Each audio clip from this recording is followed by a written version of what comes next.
एक दर्द भरी लड़की की कहानी। वैसे इस दुनिया में लड़की होना ही जीवन को काफ़ी कठिन बना देता है।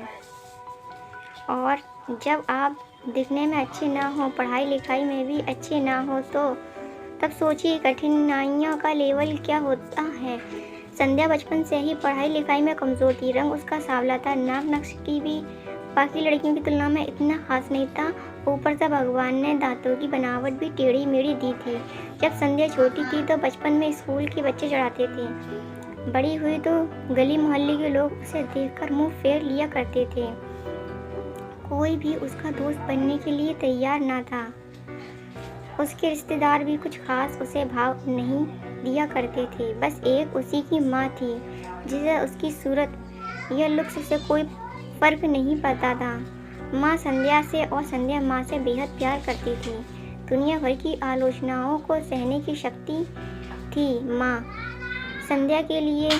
जब कोई उसे डफर बोल देता या जब कोई उसे बदसूरत बोल देता, जब संध्या को शादी के लिए देखने आए लोग उसे बिना पसंद किए लौट जाते, यहाँ तक कि जब खुद के पापा ही उसे मनहूस बोल देते, तब माँ ही तो थी जो उसे समझती थी कि लोगों की बोलने से क्या होता है। तू तो मेरी प्यारी बेटी है। भगवान के किए इतने सारे अन्यायों के बावजूद संध्या जीना सीख गई थी।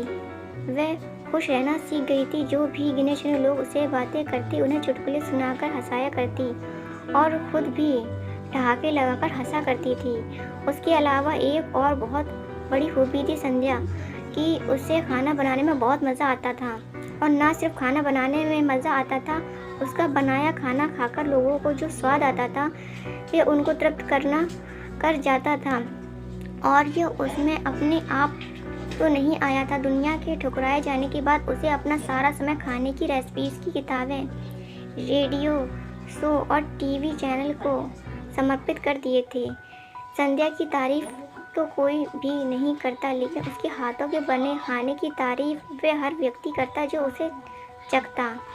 इस एक गुण की वजह से संध्या अपने आजू बाजू की औरतों में फेमस हो गई थी, क्योंकि जिसे भी खाना पकाना सीखना हो या कुछ नया पकवान बनाना सीखना हो तो वह संध्या के पास आती और संध्या भी खुशी खुशी उन्हें सब सिखाती। उसके पास आने वाली औरतें अच्छा खाना बनाना सीख जाती, लेकिन लाख कोशिश के बाद भी संध्या के हाथों का वह जादू जो सबको तृप्त कर जाता था वह कोई न सीख पाता। संध्या की जिंदगी इतनी उतार चढ़ाव के साथ कट रही थी।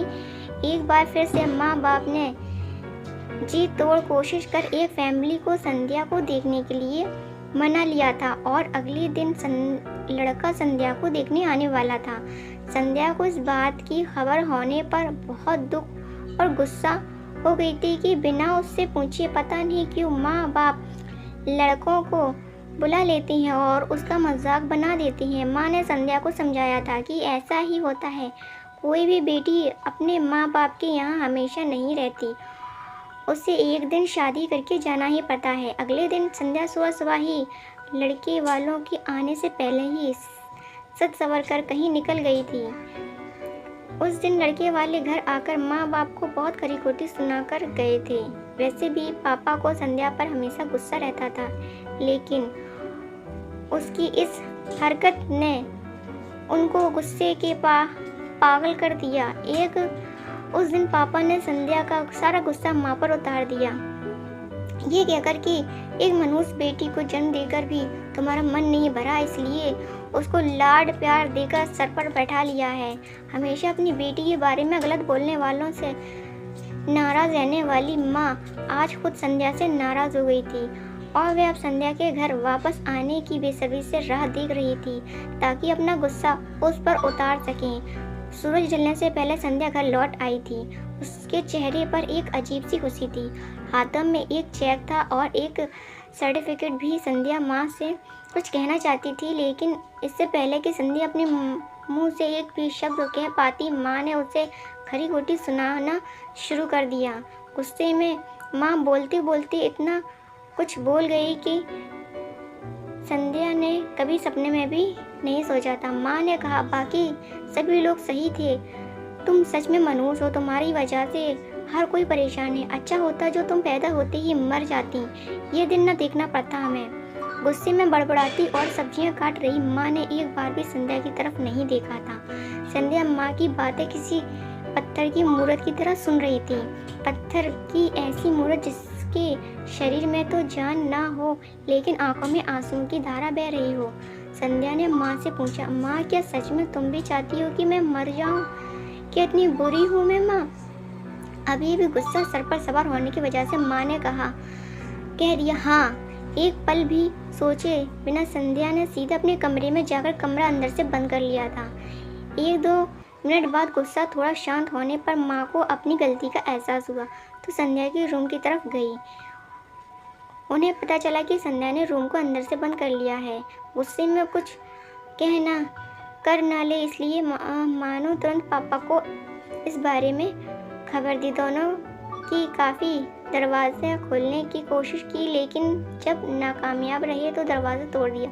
अपने स्कार्फ से फांसी का फंदा तैयार कर संध्या पंखे से लटक रही थी। ज़्यादा वक्त नहीं हुआ था, वह सिर्फ बेहोश हुई थी। माँ पापा ने तुरंत उसे पंखे से अलग किया और बेड पर लेटाकर पापा ने तुरंत डॉक्टर को फ़ोन किया। तब माँ का ध्यान बेहोश पड़ी संध्या के हाथ में पकड़ी चिट्ठी के पर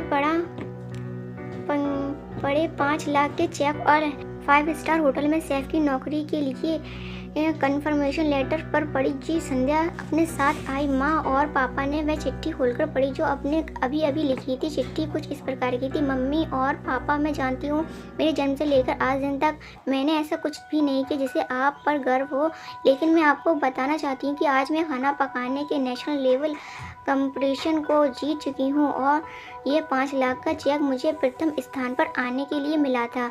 जजेस को मेरा खाना इतना पसंद आया कि उन्होंने मुझे एक बहुत बड़े होटल में बतौर मास्टर शेफ की नौकरी के लिए कन्फर्मेशन लेटर दे दिया था। पूरी दुनिया मेरे खिलाफ है, मुझे इस बात का कभी भी फ़र्क नहीं पड़ा और ना ही बाबूजी की कड़वी बातों मैंने अपने दिल पर ली थी, क्योंकि मैं जानती हूँ कि बाहर से सब दिखते मेरे बाबूजी अंदर से मुझे बहुत प्यार करते थे। प्यार ना करते होते तो बिना मांगे मुझे कपड़े, मिठाइयाँ, पटाखे ये सब न लाकर देते। माँ के प्यार को कोई क्या बयां कर सकता है। मेरी माँ मेरे लिए मेरी सारी दुनिया थी। जब माँ मेरे साथ होती तो मुझे किसी बात की परवाह नहीं थी। मेरी माँ मेरी ही थी, इसलिए मुझे किसी और की ज़रूरत ना थी। मेरी माँ मेरे साथ नहीं है तो मेरी दुनिया मेरे साथ नहीं, इसलिए मैं आज दुनिया को ही अलविदा कहकर जा रही हूँ। मैं जानती हूँ अपने कभी ना कभी भगवान से ये दुआ ज़रूर मांगी होगी कि अगले जन्म में मेरी जैसी औलाद ना मिले, लेकिन मैं हमेशा ये प्रार्थना करती थी कि अगले जन्म में तो क्या मेरे हर जन्म में मुझे आप जैसे ही माता पिता मिले। आज भी यही प्रार्थना करके उसी भगवान के पास जा रही हूँ।